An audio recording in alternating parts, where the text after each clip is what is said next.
अस्सलाम वालेकुम। मोदी एक ऐसा शख्स है कि जिसने हमेशा कोशिश की है कि वो मुसलमानों का ज़्यादा से ज़्यादा नुकसान करे, मुसलमानों को ज़्यादा से ज़्यादा लड़ाए। और अब उसके इशारों के ऊपर भारतीय मीडिया ने सऊदी अरब के खिलाफ नफरत फैलाने के लिए कौन सी खबरें शाया करनी शुरू की हैं, मैं आपको बताऊंगा तो आप भी हैरान हो जाएंगे कि कोई इतना गिर सकता है मुसलमानों को आपस में लड़वाने के लिए। या सऊदी अरब का दोस्त कहलवाने वाला एक मुल्क क्या सऊदी अरब के खिलाफ इस कदर प्रोपोगंडा भी कर सकते हैं? आप हिंदुस्तान के पिछले कुछ रोज के हिंदुस्तान टाइम्स को उठा लें, न्यूज़ 18 को उठा लें, इंडिया टुडे, रिपब्लिक, बड़े बड़े ये मीडिया हाउसेस हैं भारत के, और ये मुसलसल एक ही खबर को प्रमोट करने की कोशिश कर रहे हैं कि सऊदिया में अब जो बच्चों का कोर्स होगा उसके अंदर रामायण और महाभारत को शामिल किया जाएगा। यानी कि वैसे तो अगर हम देखें तो हालात वाकई ही, अगर दूसरी अरब रियासतों, मुसलमान अरब रियासतों को देखें, क्योंकि उनमें से बहुत सारी तो ऐसी हैं जो यहूदियों के साथ बाकायदा मुआहदे कर चुकी हैं। बहुत सारे ममालिक तो दुबई के अंदर एक बहुत बड़े मंदिर का इफ्तिताह किया गया। दुनिया के दूसरी अरब रियासतें हैं, मुस्लिम अरब रियासतें, उनके अंदर कसीनो खुले हुए हैं, डांस क्लब खुले हुए हैं। हर वो काम हो रहा है कि जो चाहती थी, यूरोप चाहता था कि ये इस्लामी ममालिक के अंदर आए, और भारत की मदद से वो इन सब इस्लामी ममालिक के अंदर अपने कदम मजबूत करने में कामयाब हो चुके हैं। सऊदी अरब के अंदर से भी बहुत सारी खबरें ऐसी माजी के अंदर भी आती रही हैं कि वहां पर कसीनो के हवाले से खबरें सामने आई, वहां पर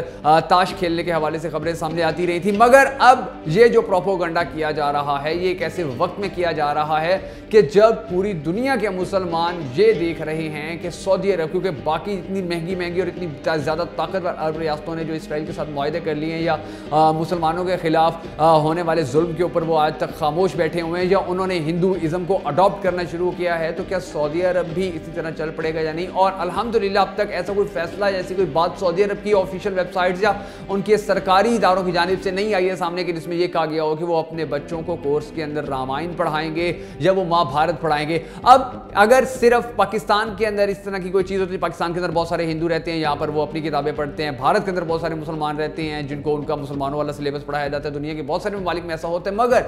सऊदी अरब की वजह, सऊदी अरब का जो मामला है वो सेंसिटिव इसलिए है नाज़रीन, क्योंकि सऊदी अरब पूरी दुनिया के मुसलमानों का एक मरकज़ है। सऊदी अरब पूरी दुनिया के मुसलमानों के लिए एक बहुत बड़ी हिम्मत है, एक बहुत बड़ा कॉन्फिडेंस है, एक बहुत बड़ा एतमाद है। सऊदी अरब जाकर एक मुसलमान जितना खुद को बहादुर, जितना खुद को महफूज, जितना खुद को अल्लाह के करीब महसूस करता है, शायद दुनिया के और किसी कोने में ना करता हो। तो ये मुसलमानों के लिए सबसे ज़्यादा कीमती मकाम है। और अगर यहाँ पर ऐसी चीज़ें होंगी हिंदुओं के लिटरेचर के हवाले से या दूसरे यहूदियों के लिटरेचर के हवाले से, तो ये यकीनन पूरी उम्मत को तशवीश में मुब्तला करेंगी। मगर ये हिंदुस्तान टाइम्स और दूसरे जो इंडिया के बड़े बड़े न्यूज़ जो दे रहे हैं, ये अगर इसी तरह की खबरें चलाते रहेंगे तो यकीन जानिए, और हम खामोश रहेंगे तो यकीन जानिए कि फिर सऊदी अरब के खिलाफ नफरत फैलाने का जो एक सिलसिला भारत ने शुरू किया हुआ है वो बड़ी कामयाबी से आगे बढ़ता चला जाएगा, क्योंकि ये दुनिया की बहुत सारी ज़बानों में ये प्रोपोगंडा कर रहे हैं। तो हमें भी अब सऊदी अरब, क्योंकि सऊदी अरब पूरी दुनिया के मुसलमानों के लिए एक सबसे बड़ा मकाम है, सबसे मुक़द्दस जगह है, तो इसके दफ़ा के लिए हम सबको सामने आना होगा और सऊदी अरब के हवाले से चलने वाले झूठे प्रोपोगंडे को बेनकाब करना होगा। तो आप भी अगर